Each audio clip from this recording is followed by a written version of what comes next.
신앙은 만남이기에 오늘 이 밤에 저와 만난 여러분들 하나님의 크신 은혜가 있을 것이라 믿습니다. 12광주리를 열은 이유는 그 중에 하나라도 맞아 떨어지면 되기 때문입니다. 확률이 참 좋은 것이죠. 신앙은 많은 말씀이 사실 없어도 됩니다. 성경 한 구절이면 충분합니다. 그 한 구절 성경 말씀만 내가 만날 수만 있다면, 그 한후 그 시간 하나님을 만날 수 있다면 인생이 뒤집어지는 것입니다. 그러니 12날 중에 한 번만이라도 제대로 만날 수 있으면 우리 인생에 새로운 변화가 나타나게 될 것입니다. 그런데 오늘 바로 그날이라 믿습니다.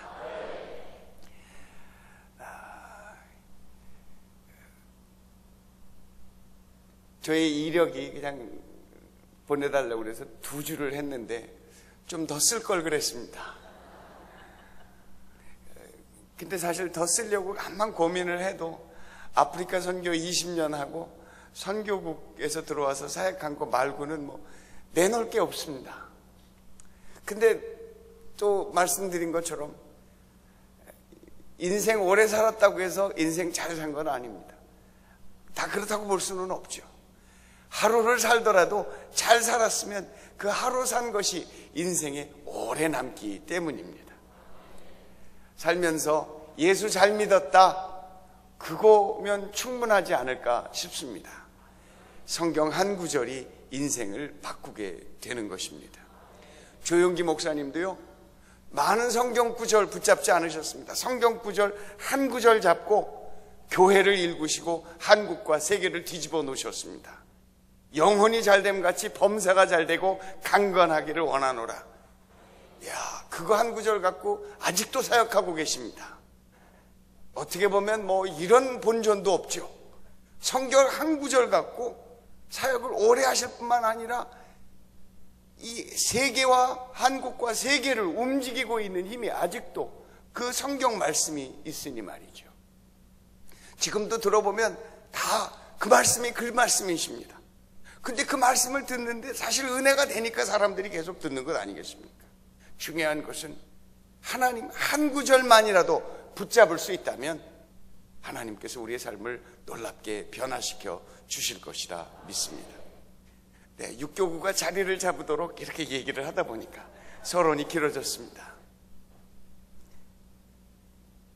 저는 오늘 그 사도 바울의 사도행전, 특별히 사도 바울의 1차, 2차, 3차 여행 속에서 일어난 그 하나님과의 만남, 그리고 그 사역 속에서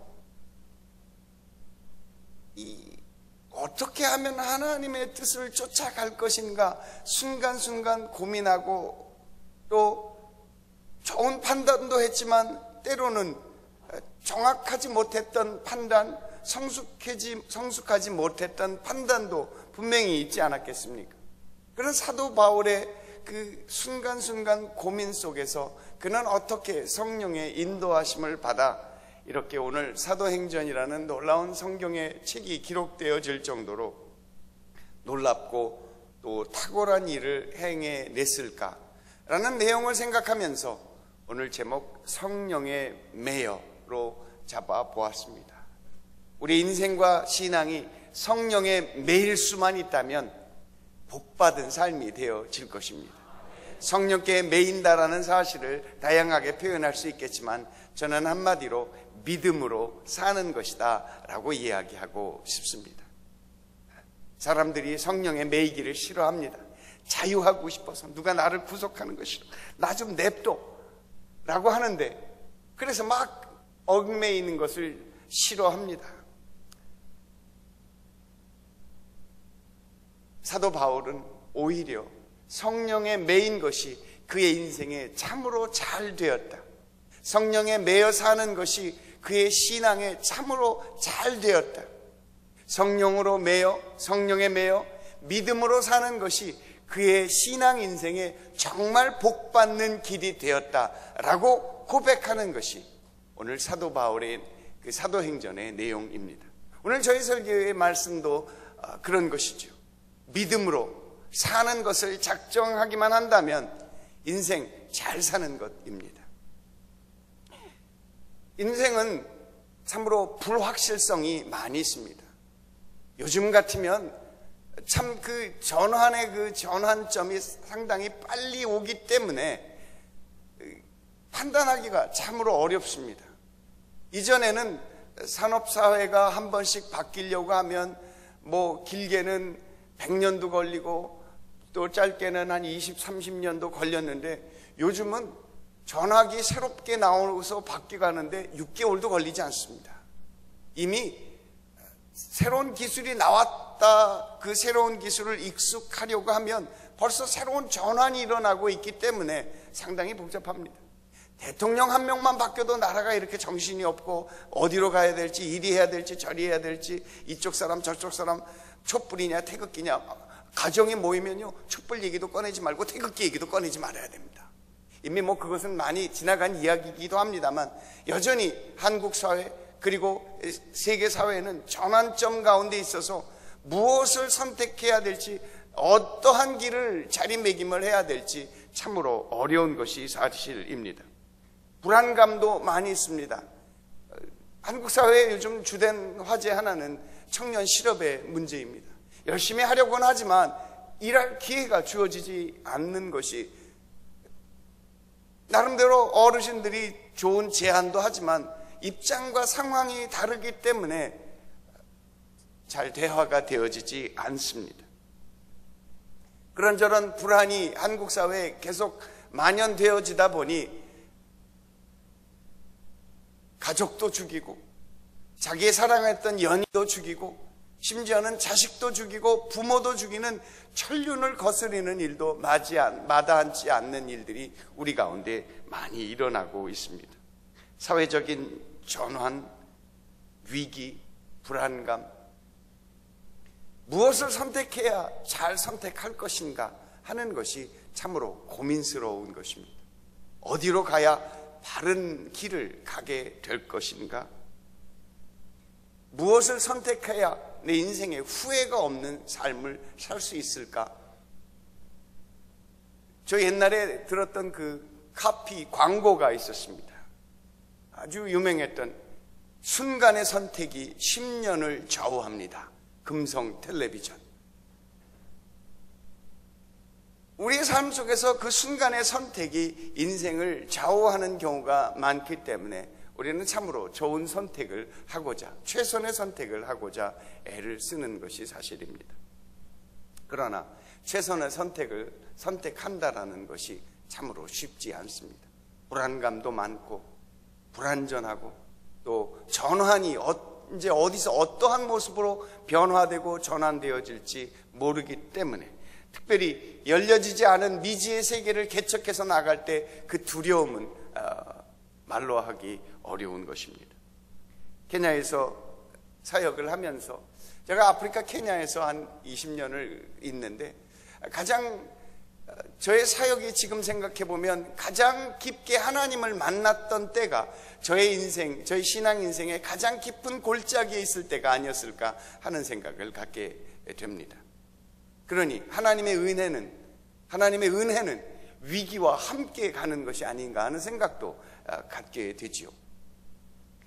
참으로 어려운 인생의 무게. 그래도 제가 선교지에 나가기 전, 아프리카 그때 1990년에 나갈 때만 해도 뭐 인터넷도 없었고 그 지역에 대한 상황도 잘 알지 못했습니다. 그냥 멀리 가고 사람들 가지 않는 곳을 선택한다라는 것이 아프리카였고, 아프리카를 가면서 나는 하나님께 그래도 순종하며 살겠다라는 마음속에 작정을 했습니다. 아프리카를 뒤집어 엎겠다. 30에 딱 30된 나이에 가면서 아프리카를 뒤집어 엎겠다고 갔습니다만 살다 보니까 아프리카가 뒤집기에는 너무 크더라고요. 그래서 하나님, 아프리카 말고 그냥 케냐만이라도 뒤집어 엎겠습니다. 웬걸 케냐도요, 남북한 합친 것의 5배입니다. 그러니 꽤 크더라고요. 아이고 하나님, 잠깐만요. 그냥 케냐의 수도인 나이로비만이라도 뒤집겠습니다. 나이로비만 뒤집는 것도 그것도 만만치 않았어요. 케냐에서 그래도 난다 긴다 하는 친구들은 다 나이로비에 들어와 있으니 오히려 차라리 조용한 시골을 뒤집는 것이 훨씬 낫지. 나이로비 만만치. 옛날에 우리 저 서울에 가면 코베가 간다 뭐 그런 얘기, 그만큼 번잡하고 하여간 복잡했던 상황을 얘기했던 것 같은데, 나이로비가 그랬습니다. 나이로비 뒤집기가 뭐 웬만한 기라성 같은 선교사들 다 있고 웬만한 능력 있는 사람들, 여기 현지 사역자들도 많았던 그때, 아이고 나이로비 뒤집기는 그냥 집이나 자대로 다스려서 살면서 아내라도 말을 잘 들으면 정말 좋겠다. 맨 처음에 갈 때는요 25세 그래도 애띤 나이로 갔는데, 거기서 살면서 애 둘을 낳고 살다가 보니까 여자가 세지는 거예요. 전에는 네 알겠습니다 순종했는데 어이구 점점 거기서 현지에 살면서 이 강인해지는 여성이 되어지면서 아내 뒤집기가 만만치 않았습니다. 뒤집긴 뭘 뒤집어, 너나 잘하세요 그러면 할 말이 없이 그렇게 위축될 수밖에 없는, 가장 어려웠던 일이 결국 나 자신을 뒤집어 엎는 것이었습니다. 하나님 이 땅에 믿음으로 살기로 작정했는데 믿음으로 살기가 참으로 어렵습니다 하는 것이 저의 고백이었습니다. 그래도 나갈 때 이 온 세상을 향한 그 비전과 도전을 가지고 하나님의 말씀을 증거하겠다고 나갔지만, 예상치 못했던 도전, 내가 감당할 수 없는 그 무게가 저를 누르는 그 위기의 시점 속에서, 사망의 음침한 골짜기를 들어가는 그 상황에서 저는 쓰러질 수밖에 없었습니다. 내가 여태까지 들어보았던 무게하고는 전혀 다른 차원의 무게였습니다. 가장 무거운 짐이 들려졌을 때, 그때 쓰러졌을 때 저의 첫 질문은 그것이었습니다. 하나님 어디 계십니까? 하나님 계신다고, 그분이 나를 보냈다고 이 아프리카까지 왔는데 아프리카에 막상 오니 하나님 어디 계십니까?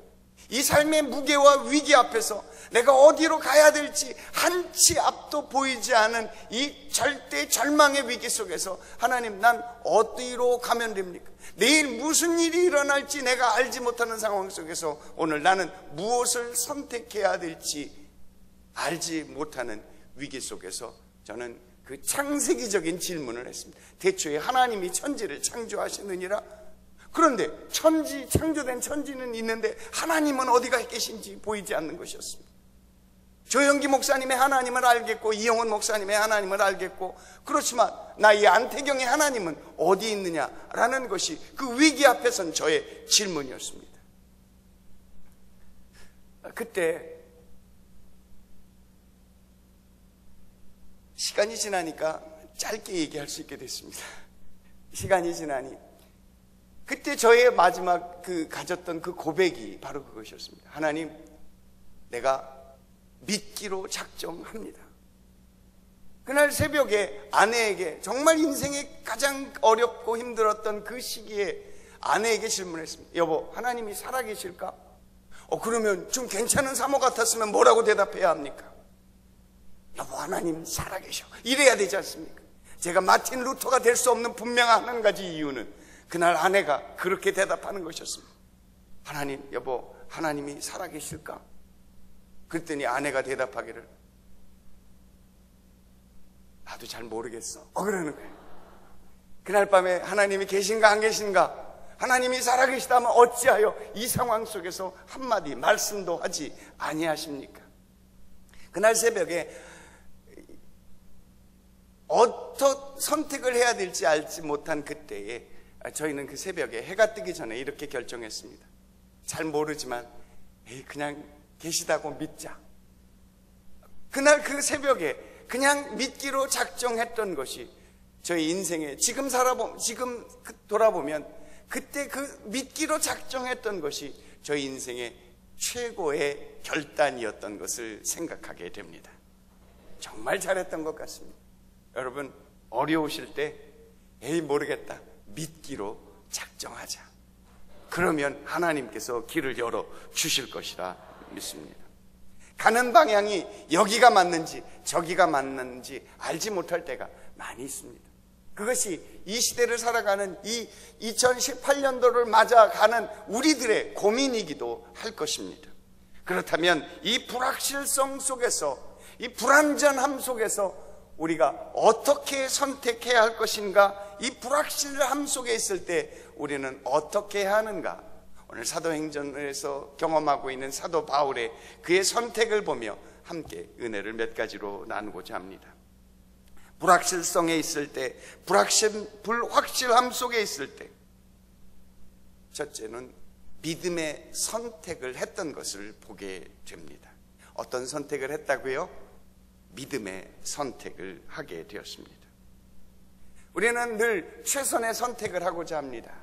그렇지만 무엇이 최선이었다고 생각하고 했지만 그것이 그때 최선이었지, 선택하고 나서 보고 나면 이런 잘못 저런 오류도 있는 것을 시간이 가면서 발견하게 되는 것입니다.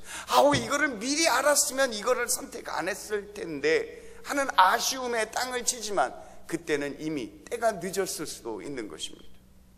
누구나 최선의 것이라고 선택을 하지 대충 차선을 선택할 수지는 않는 것이죠.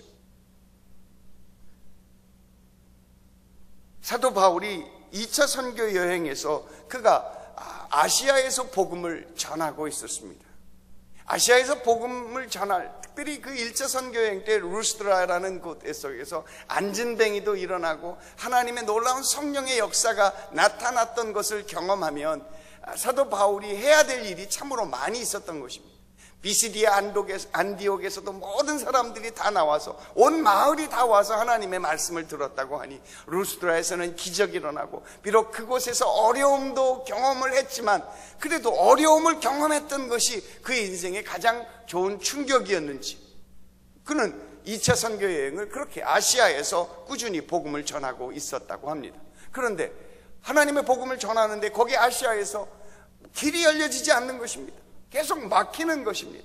이리 가도 안 되고 저리 해도 안 되고, 하나님께서 왜 이번 여행은 이렇게 잘 안 되지?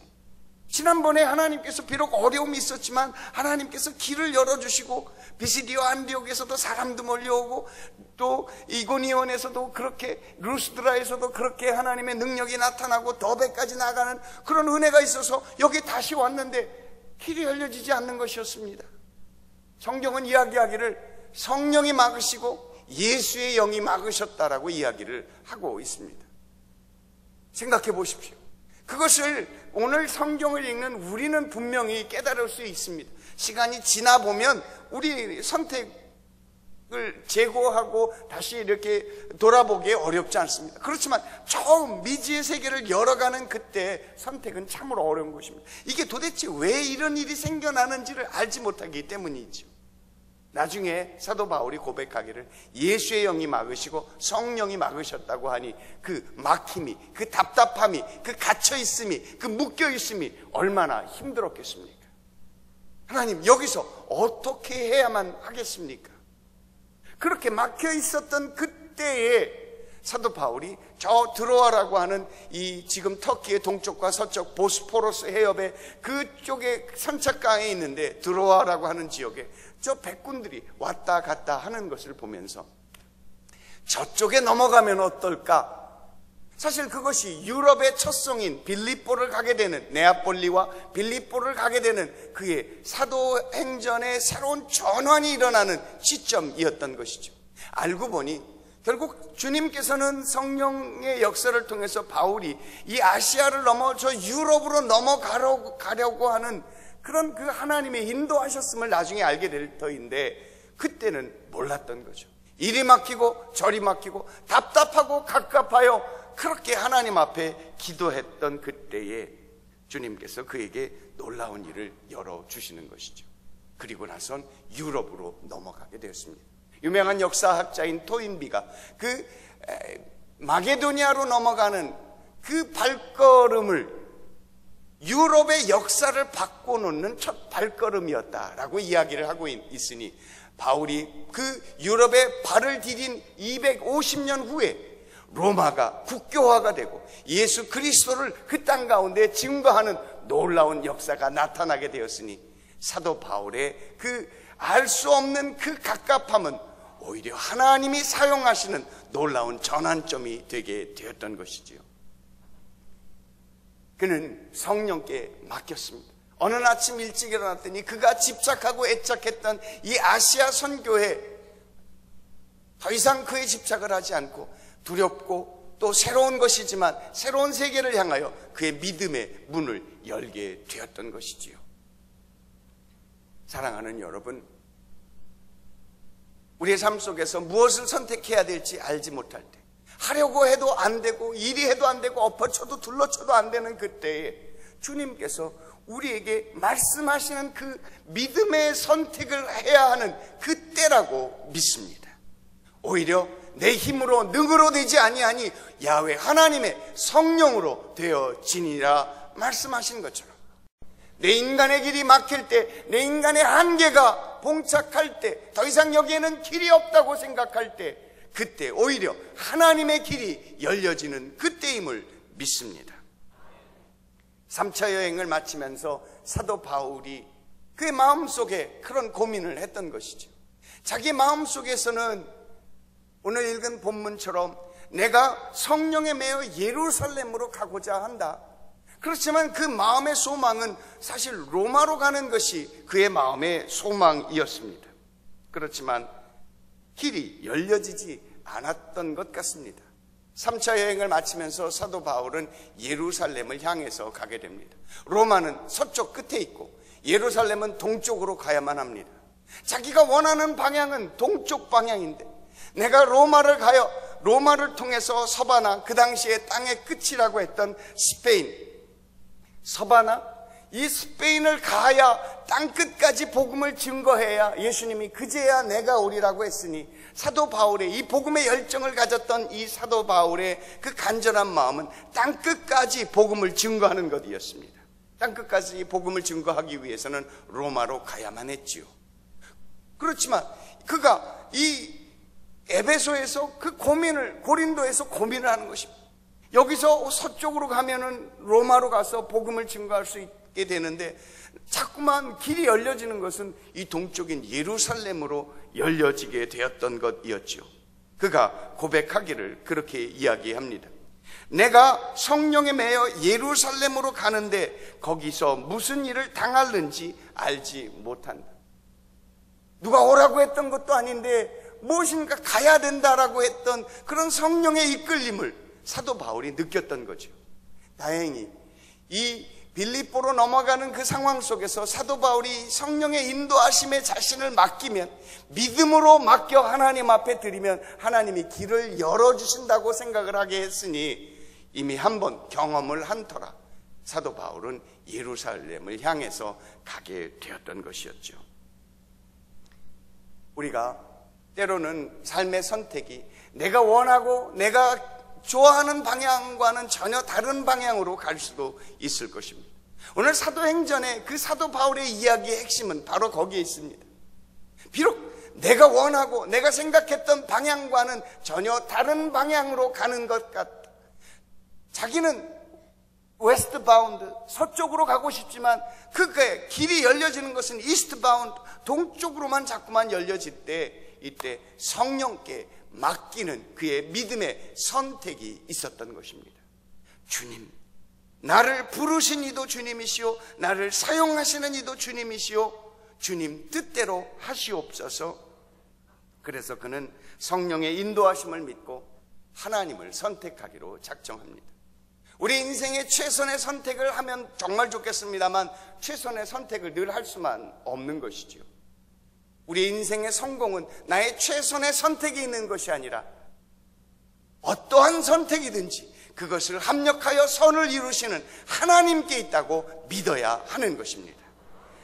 내 인생의 성공은 나의 선택에 있지 아니하고 나의 선택을 합력하여 선을 이루어 주시는, 가장 내가 무엇을 선택했을지라도 그것을 최선의 것으로 만들어 주시는 분이 야훼 하나님이심을 믿고 믿음으로 주님을 선택할 때, 비록 작은 것 같고 내가 가는 방향이 정반대의 방향이라 할지라도 하나님께서 그 길을 열어주실 것을 믿습니다. 믿음으로 사는 자는 하늘 위로 받겠네. 무슨 일을 만나든지 만사형통하리라. 무슨 일을 만나든지 만사형통하리라. 할렐루야. 나의 갈 길 다 가도록 예수의 인도하시니 내 주 안에 있는 긍휼 어찌 의심하리요. 인생의 성공은 내 선택에 탁월함에 있지 아니하다는 말입니다. 내 인생의 성공은 나를 긍휼히 여겨주시고 어떠한 선택, 비록 어리버리한 선택이라 할지라도 하나님께서 이 선택을 통하여 최선의 것을 만들어주시는 그 하나님을 믿어야 하는 것입니다. 그러니 남편이 자꾸만 궁시렁궁시렁 한다고 구박하지 마시고 하나님께서 여러분의 가정에 만나신 그 사람을 최선의 사람으로 만들어 주실 것을 믿습니다. 믿기로 작정하니 주께서 그 믿음의 작정을 보시고 주의 길을 열어주십니다. 결국 사도행전의 마지막은 사도 바울이 로마로 가게 되는 것을 기록하고 있습니다. 하나님께서 반드시 우리 마음에 소원하고 하나님의 영광을 위해서 일하는 그 마음의 열정, 소망이 있다면 주께서 반드시 그 길을 열어주실 것을 믿습니다. 두 번째, 여기가 맞는지 저기가 맞는지 알지 못하는 그 불확실함 속에 있을 때 우리에게 말씀하시는 하나님의 말씀은 믿기로 작정하는 것입니다. 무엇을 하기로 작정한다고요? 믿기로 작정하는 것입니다. 그것은 곧 성령의 인도하심을 받는 것입니다. 사도 바울이 유럽으로 넘어간 그 마게도니아의 첫 성이 빌립보였습니다. 빌립보에 갔는데 사실 여기서 경험해 본 적도 없고 가본 적도 없습니다. 전혀 새로운 미지의 세계입니다. 그 미지의 세계 속에서 사도 바울이 만났던 첫 만남은 그 빌립보에 있는 루디아, 자주수 옷감 장사하시는 그 루디아 여인을 만나게 되었지요. 루디아를 만났는데 이분이 사업을 그래도 하는 분이시라 그 1층 로비에서 예배를 드릴 수 있도록 그렇게 되었으니, 성경에 1층 로비에서 예배했다는 말씀은 나오지 않습니다만 상상하건대 그분이 사업을 했으니 유럽 풍의 집으로 보면 그 아래층 로비에서 예배를 드렸음직합니다. 그래서 거기서 예배를 드리면서 정말 하나님께서 무슨 일을 만나든지 만사형통하여 주실 것을 믿습니다 라고 그렇게 기도하며 그가 찬양하고 있었죠. 밖에 나가서 복음을 증거하는데 방해되는 세력도 있었습니다. 귀신이 자꾸만 쫓아다니면서 머리 위에 그 여자애가, 젊은 여자애가 머리에다가 꽃 하나 꽂고 바울 선생님 너무 멋있어요, 예뻐요. 그리고 쫓아다니니까 하루 이틀도 아니고 다닐 때마다 꽃 하나 꽂은 여자애가 쫓아다니니까 얼마나 그게 거슬렸겠습니까? 사도 바울이 이것이 귀신인 줄 알고 나사렛 예수 이름으로 명하노니 물러가라 그렇게 쫓아냈더니 귀신이 나가버렸어요. 근데 알고 봤더니 이 여자애가 점치는 여자애였네. 점치는 여자애는 곧 무엇을 의미합니까? 그를 두어서 그를 통해서 사업을 하던 사람들이 나름대로 큰 손이었던 것입니다. 자주색 루디아도 적지 않은 작은 손은 아니었는데 이거보다 더 큰 손, 시장에 있는 관리와 상관들, 경찰과 법관들과 연결된 사람들이 그 뒤에 있었는 줄 알지 못했습니다. 사도 바울은 모든 일이 잘 될 거라고 생각했습니다. 가자마자 문도 열렸지, 복음도 증거했지, 어둠의 세력 귀신도 쫓아냈지, 이러니 잘 될 것이라고 믿었습니다. 그러나 이 빌립보에서 그 귀신을 쫓아냈던 사건이 바울로 하여금 착고에 발이 묶여 깊은 감옥으로 던져질 것이라고는 상상도 하지 못했습니다. 무지하게 맞았다고 합니다. 그가 무지하게 얻어맞고 깊은 감옥이라고 했으니 그 로마 시대의 감옥이 제대로 되어 있겠습니까? 저 깊은 바닥에 들어가지 않았을까 싶습니다. 놀랍게도 사도 바울은 하나님의 은혜를 이미 경험 바가 있는지라 성령께 맡기고 이 상황 속에서 내가 할 수 없는, 내가 선택한 것도 아니고 하나님께 믿음으로 맡겼으니 하나님 이 일 가운데 하나님의 하나님 되심을 나타내 주시옵소서 기도할 수밖에 없었습니다. 가만히 생각해 보면 이게 잘 나가다가 이게 웬일일까? 예상치 못했던 난관에 봉착할 때 믿기로 작정하는 것입니다. 태산과 같은 그 어려움이 다가올지라도, 예상치 못했던 그 방해가 내 앞에 다가왔을지라도 하나님께 맡기고 믿기로 작정하면 그의 삶의 태도가 달라지게 되는 것이죠. 성경은 사도 바울이 빌립보에서 그 깊은 감옥에서 발이 착고에 차여 있는 상황 속에서 하나님을 찬양했다 기록하고 있습니다. 대산을 넘어 험곡에 가도 빛 가운데로 걸어가면 주께서 항상 지키시기로 약속한 말씀 변치 않네. 하늘의 영광 나의 맘속에 차고도 넘쳐 할렐루야를 힘차게 불러 영원히 주를 찬양하리. 이 찬양을 했는지 안 했는지는 모르겠지만 사도 바울이 거기서 찬양을 했다고 했습니다. 찬양을 했을 때 어떤 일이 일어났을까요? 예상치 못했던 지진이 일어나서 감옥문을 활짝 열어버리게 되었던 것이죠. 그때 우리가 잘 알고 있는 성경 구절이 여기서 등장하게 됩니다. 사도행전 16장 31절 주 예수를 믿으라 그리하면 너와 내 집이 구원을 얻으리라. 할렐루야. 그 찬양 그 문이 열려지는 사건들을 통해서 거기에 있는 간수장이 예수를 믿게 되었다라는 사실인 것입니다. 믿기로 작정하는 것입니다. 비록 예상치 못했던 위기와 어려움이 다가온다 할지라도 이 불확실하고 불안전한 세대 속에서 이 사회 속에서 산다라는 것이 얼마나 어렵습니까? 옛날만 해도 적어도 5년 10년은 내다보았습니다.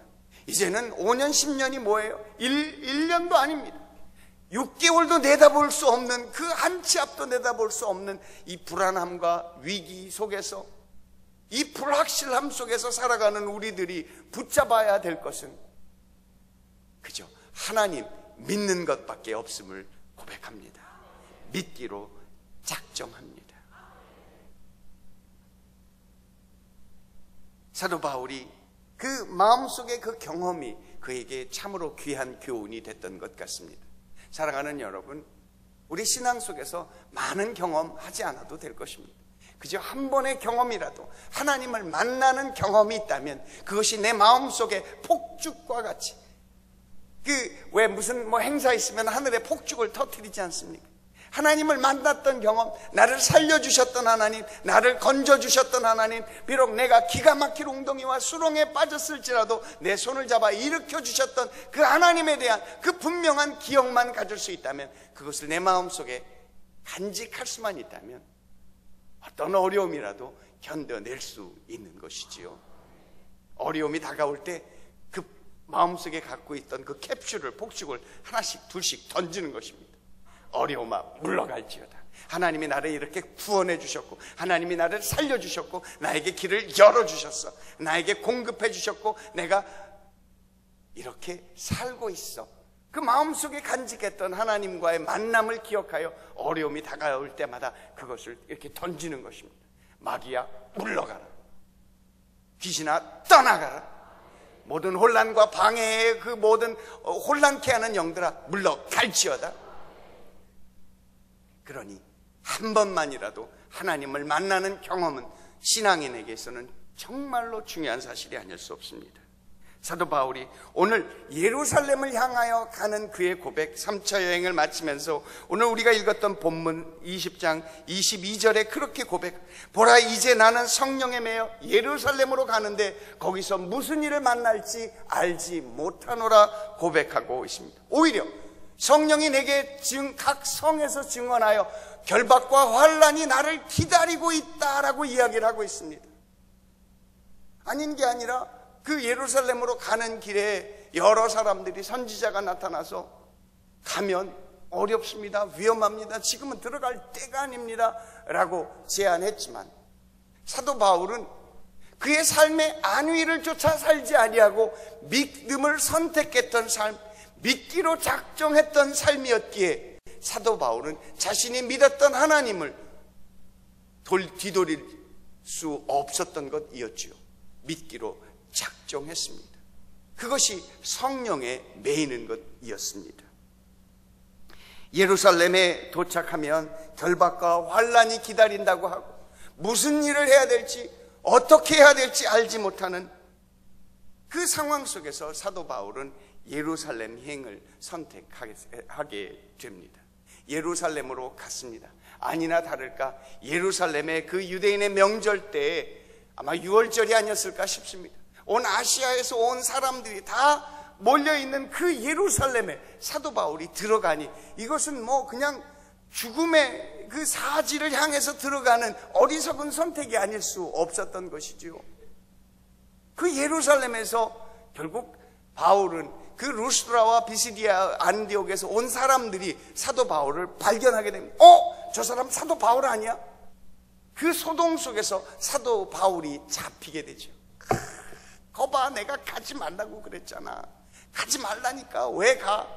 그런데 갈 수밖에 없었던 것은 뭐 하기로 작정했다고요? 믿기로 작정했으니 믿음으로 사는 자는 하늘 위로 받겠네.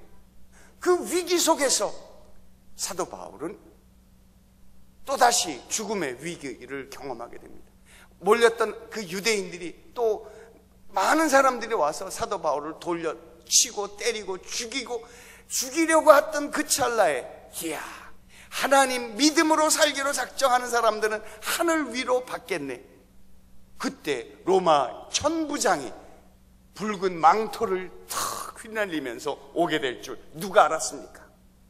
별로 감동이 없으시네. 로마의 천부장은 만나기가 어려운 사람입니다. 백부장 많이 들어봤지만 천부장 얘기 처음 나오는 것이죠. 로마의 천부장이 빨간 망토를 딱 두르면서 이 말을 타고 따닥따닥 나타나는, 로마의 천부장이 예수 그리스도는 아니지만 그래도 사도 바울을 그 유대인의 소요 속에서 딱 건지게 합니다. 할렐루야. 믿음으로 사는 사람들은 하나님의 도우심을 얻게 되는 것이죠. 믿어야 합니다. 믿으면 하나님의 영광을 보게 되는 것이죠.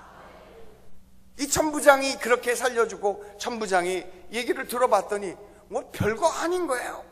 얘기를 들어봤더니 그 간부가 누가 죽었는데 누가 다시 살아났다고 그러고 또 다시 살아났는데 유대인들은 뭐 그 사람이 아니라고 그러고 이단이라고 그러고 이 바울이 뭐 어떤 사람이 뭐 천부장 로마 사람이었던, 이 로마 사람은 아니지만 일단 이 로마의 군인이었던 이 로마인이죠. 로마인이 듣기에는 이 깨골 하는 얘기가 있는 것이죠. 그래서 그냥 평범한 사람인 줄 알고 감옥에 가둬라, 신문해라, 두드리면 뭘 잘못했는지 들을 수 있으니까 그 당시 유대를 점령하고 있었던 이 천부장이 권세가 뭐 말할 수 없었죠. 신문해라고 백부장을 딱 했습니다. 백부장이 채찍을 가지고 딱 때리는 순간 바울이 기지를 발휘했습니다. 그가 전에 이 빌립보에서는 뭐 아무 생각 없이 막 얻어맞고 죽기 전에 막 착고에 갇혀서 깊은 감옥에 갔는데 때리려고 하는 그 찰나에 사도 바울이 잠깐, 너희들이 로마 시민인 나를 신문도 안 하고 이렇게 때리느냐? 라고 이야기를 했더니 백부장이 깜짝 놀래. 당신 로마 시민이십니까? 백부장이 막 달려가고 천부장에게 이야기합니다. 로마 시민이라는데요. 천부장이 놀랐어요. 왜냐하면 천부장은 자기가 로마 시민권을 돈으로 주고 샀어요. 나는 돈 주고 로마 시민권을 샀는데 넌 뭐냐 그랬더니 나는 나면서부터 로마인이라 이 특권을 갖고 있었던 것이죠. 그래서 그 위기를 넘어가게 되어집니다. 위기를 넘어갈 뿐만 아니라 나중에 바울이 그 유대를 다스리고 있었던 그 총독들, 로마에서 보낸 그 총독들, 벨릭스, 베스도, 그리고 유대를 다스리던 아그리빠 왕, 이들의 신문 앞에서 사도 바울은 하나님의 놀라운 섭리를 발견하게 됩니다. 이들 로마 총독들과 대화하고 유대 왕과 대화하면서 내가 오늘 결국 예루살렘에 온 것은 나로 이렇게 로마로 가게 하시는 하나님의 손길이 아닌가? 라는 사실을 발견하게 됩니다. 결국 로마 베스도의 총독이 바울에게 그렇게 물어봅니다. 내가 너를 예루살렘에 넘겨서 예루살렘에서 심판을 받을까? 아니면 어떻게 하면 좋을까? 사실 베스도는, 그 총독은 이 유대인들에게 바울을 넘겨주려고 했었지요. 그렇게 뭔가 미략, 이면 합의가 있었던 것 같아요.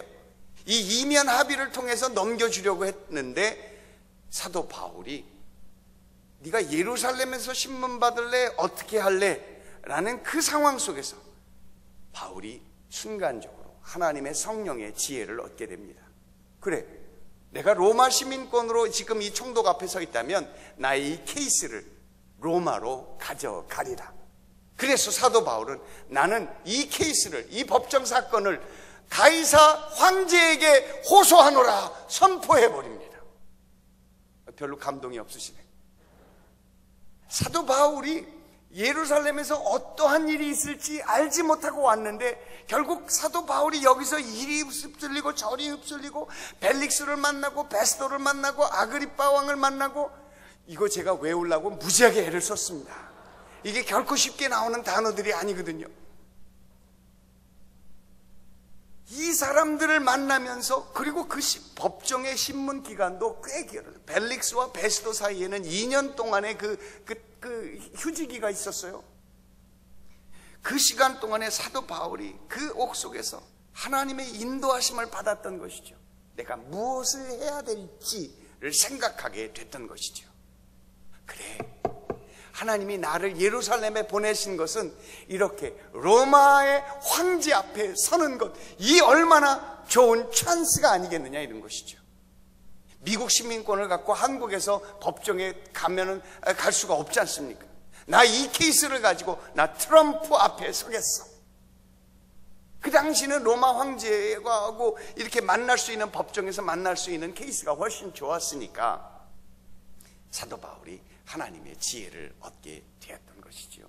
사랑하는 여러분, 우리 옛말에도 그런 말이 있습니다. 호랑이에게 물려가도, 대답들은 다 잘하십니다. 호랑이에게 물려가도 정신만 차리면 사는 것입니다. 마귀가 아무리 우리를 힘들게 하더라도 정신 차리고 믿음만 분명히 붙잡을 수 있다면 살아나는 것입니다. 믿음만 가지면 살아나는 것입니다. 믿기로 작정합니다. 하나님, 어떠한 일을, 무슨 일을 만나든지 만사형통할 것을 믿습니다.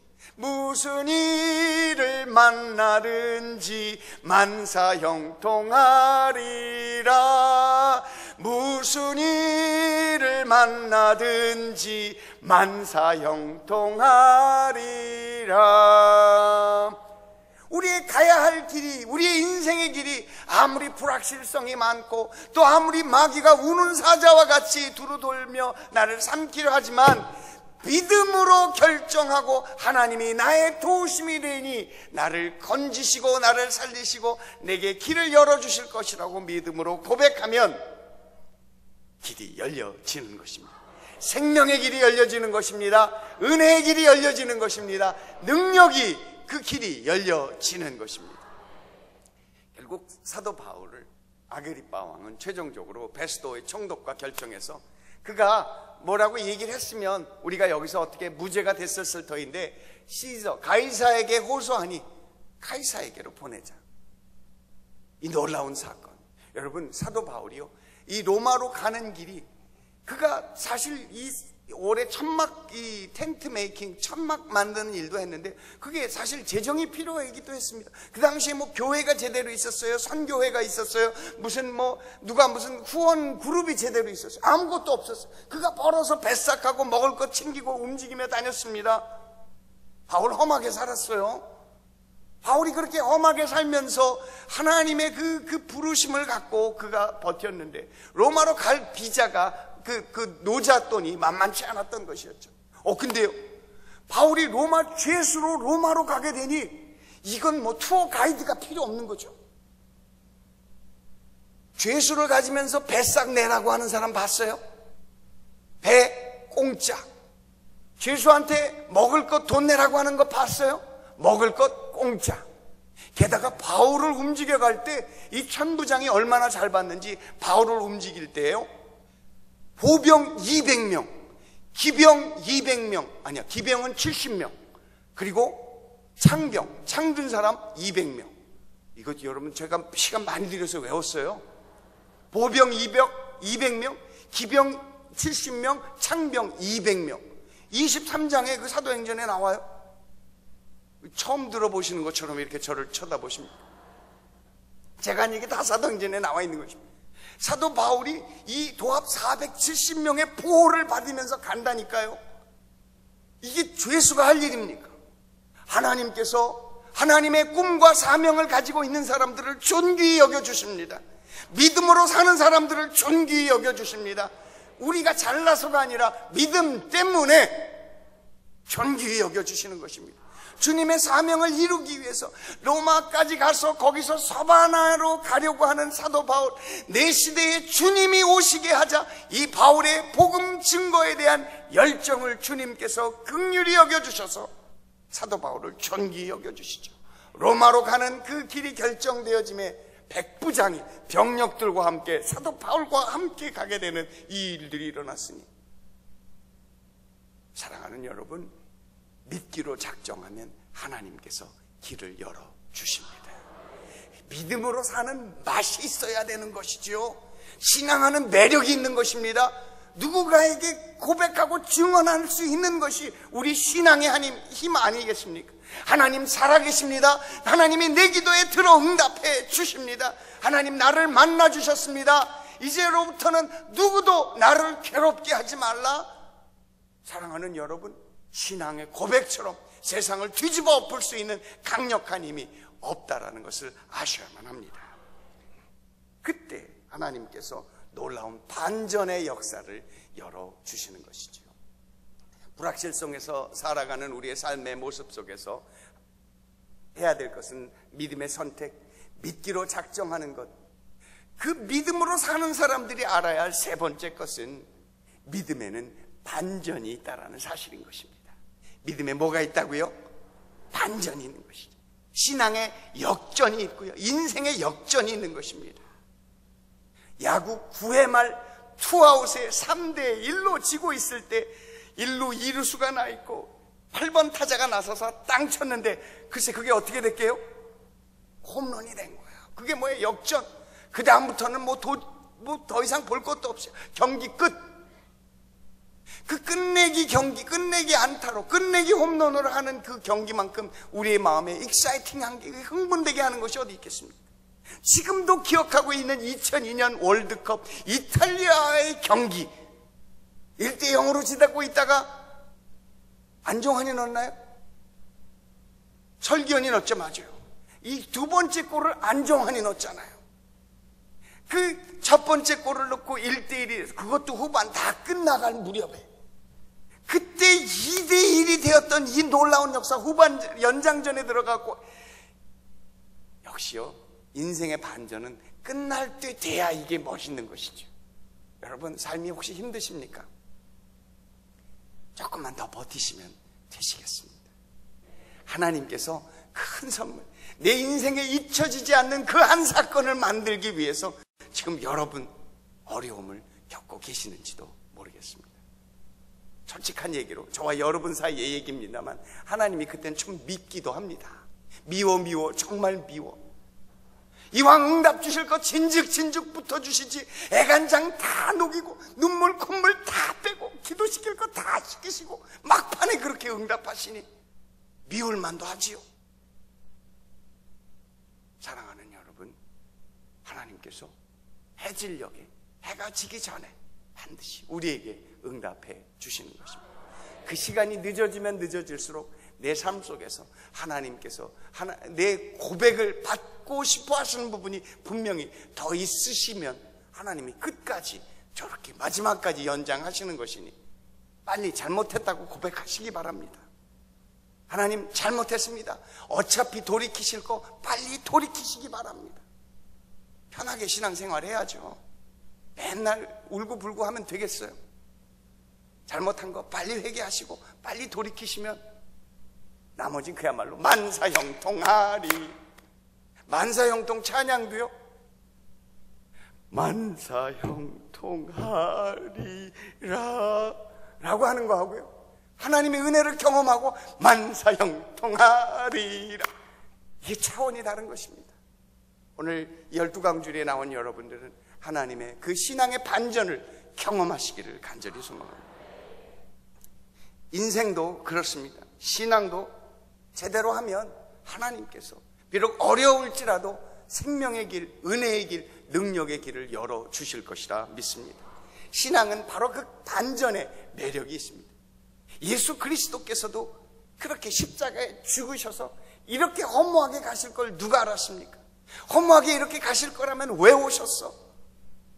그런데 예수 그리스도의 그 죽음 속에서 오히려 반전이 있었으니 죽음을 깨트리고 나오는 놀라운 역사가 일어났던 것 아닙니까?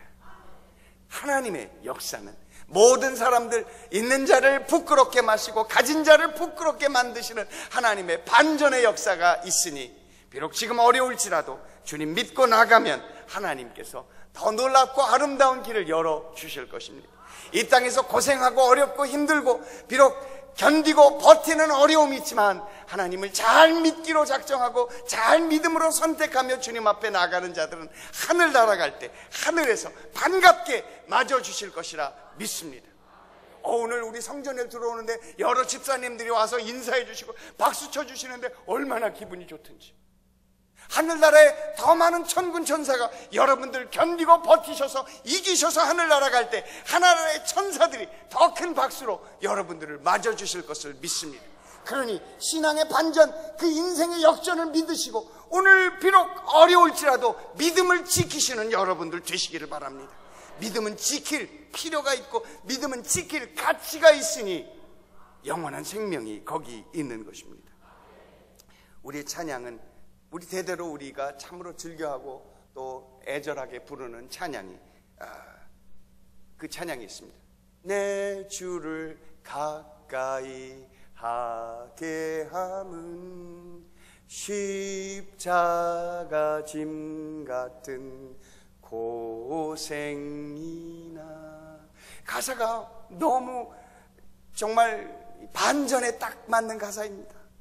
십자가를 지는 것이 뭡니까? 내 주를 가까이 하는 것이 십자가 짐 같은 고생이랍니다. 오늘 여러분은 왜 이렇게 교회에 나와서 고생들 하세요? 차라리 안 나왔으면 훨씬 더 좋았을 텐데 말이죠. 그런데 십자가에 나오는 것, 주님 앞에 나오는 것이 십자가 지는 것과 같은 그 고생이지만 내 일생 소원은 늘 찬송하면서 주님 앞에 나가는 신앙의 반전이 있는 것입니다. 내 고생하는 것 옛 야곱이 돌베개 베고 잠 갔습니다. 돌베개 베고 자는 것, 말이 돌베개지 그게 딱딱하고 안 딱딱하고 그게 이슈가 아니고, 요즘 돌이 자연성이 건강에 좋아요, 그게 이슈가 아니라 돌을 베고 잔다라는 것, 한 데서 잔다라는 것 아닙니까? 누구도 만날 사람 없고 나를 돌봐줄 사람 없는 그 위기를 얘기하는 것 아니겠습니까? 사랑하는 여러분, 신앙하는 것, 믿음으로 야곱이 그렇게 하나님의 복을 받기 위해서 그렇게 애썼던 것이 그에게 돌아온 것은 집에서 쫓겨나 자의반 타의반으로 먼 곳으로 갈 수밖에 없었던, 그러나 그 사건을 통해서 야곱은 하나님의 은혜를, 하나님의 집중 조명을 받게 되어지는 것이니 돌베개 베고 자는 고생이 그에게 생명의 길을 열어주신 것이죠. 그래서 3절은 이렇게 노래합니다. 천성에 가는 길 험하여도 생명길 되나니 은혜로다. 할렐루야. 신앙에는 반전이 있습니다. 성경의 이야기를 읽어보면 저 분명히 확신을 갖고 여러분에게 얘기할 수 있습니다. 성경에 나타나는 인물들은 신앙의 반전을 경험했던 사람들이었습니다. 눈물이 변하여 기쁨이 되고 슬픔이 변하여 희락이 되어지는, 제 대신 화관을 주시는 하나님을 만나는 이야기가 바로 구약의 이야기인 것입니다. 신앙 인생은 놀랍고 흥미로운 일이 가득한 것입니다. 주님 앞에 가까이 나갈수록 오히려 하나님의 베풀어 주시는 은혜가 큰 것을 믿어야만 하는 것입니다. 아프리카에서 살면서 제가 하나님의 약속의 말씀, 정말 어려웠던 그 시기, 하나님 살아계실까 했던 그 시기에 하나님 하나님 살아계신 것을 믿기로 작정합니다. 그런데 하나님 어디서 만날 수 있을까요? 그러면서 성경을 읽기 시작했습니다. 그러던 어느 날 성경에서 튀어나오는 한 성경 구절이 있었으니 그 성경 구절을 붙잡고 기도하기 시작했습니다. 제가 하나님의 이 선교센터를 짓게 되리라는 말씀을 하신 것이었습니다. 그 말씀을 붙잡고 기도하며 가는데 하나님께서 놀라운 응답을 허락해 주셨습니다.